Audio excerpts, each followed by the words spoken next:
sebagai tema khutbah khatib pada kesempatan yang berbahagia ini, yaitu orang-orang yang bangkrut. Kaum muslimin yang berbahagia, sudah berapa banyak amal kebaikan yang sudah kita lakukan di atas dunia ini?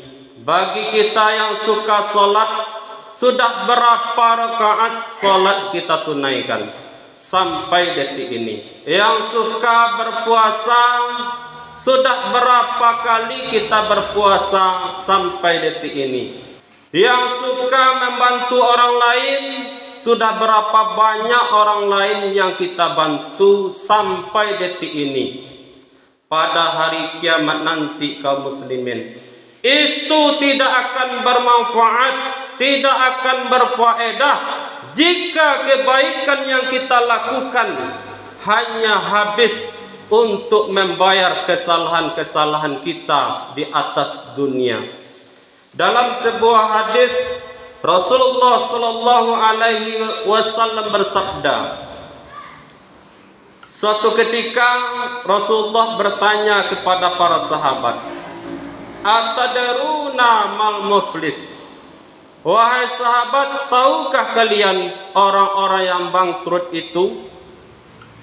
Qalu al-muflisu fina man la dirhama lahu wala mata.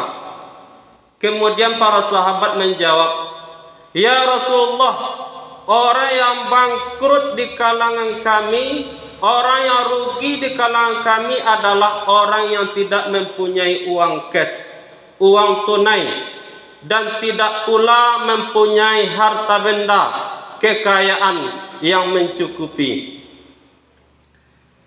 Rasulullah tidak menyalahkan jawaban sahabat.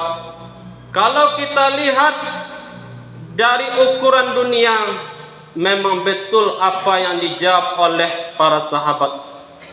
Tapi Rasulullah ingin menjelaskan kepada kita semua, ingin memberitahu kepada kita semua, ada kebangkrutan yang harus kita waspadai.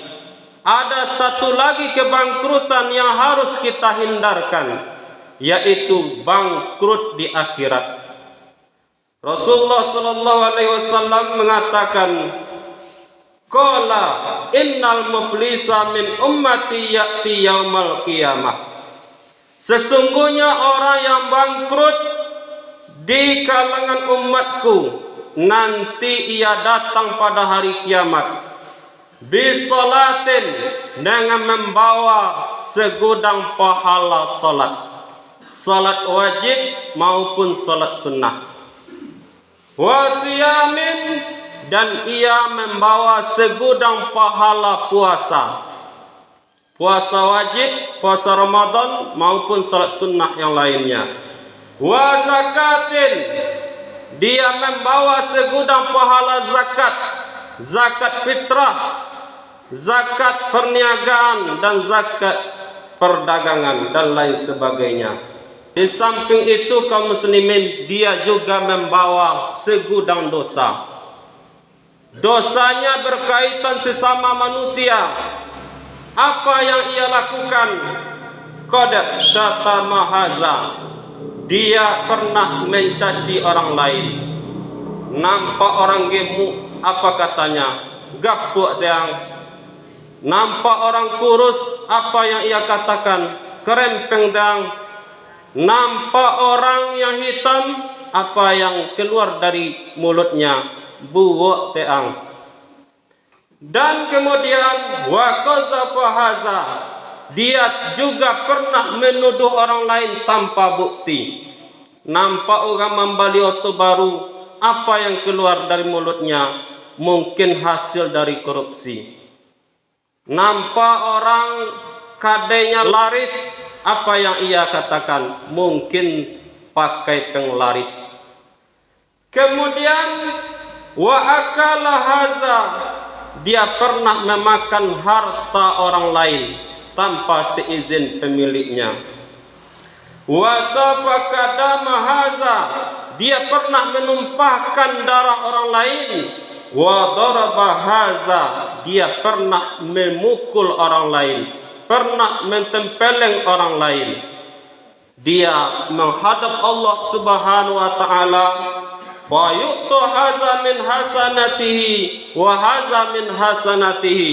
Dia menghadap kepada Allah, membawa segudang pahala, juga membawa segudang dosa. Sebagai tebusan dosa yang ia lakukan adalah diambillah pahalanya, kemudian diberikan kepada orang-orang yang pernah ia caci maki, yang pernah ia tuduh, yang pernah ia tumpahkan darahnya, yang pernah ia pukul. Kemudian setelah habis pahalanya, sementara yang menuntut masih banyak.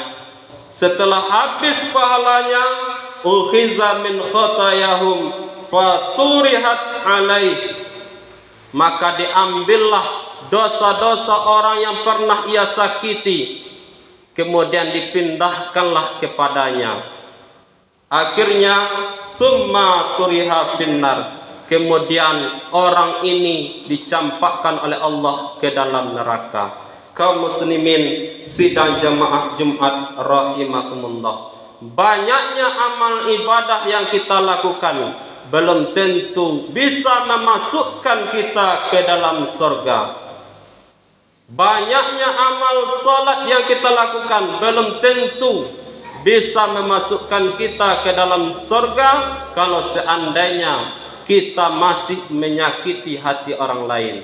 Jadi kaum muslimin, baik hubungan kita dengan Allah, hablum minallah, harus juga baik pula lah hubungan kita sesama manusia. Jangan saling mencaci, jangan menuduh orang lain sembarangan, karena itu di akhirat nanti akan merugikan kita sendiri. Mudah-mudahan khutbah yang singkat ini bermanfaat bagi kita semua. Fa'tabiru ya ulil absar la'allakum turhamun.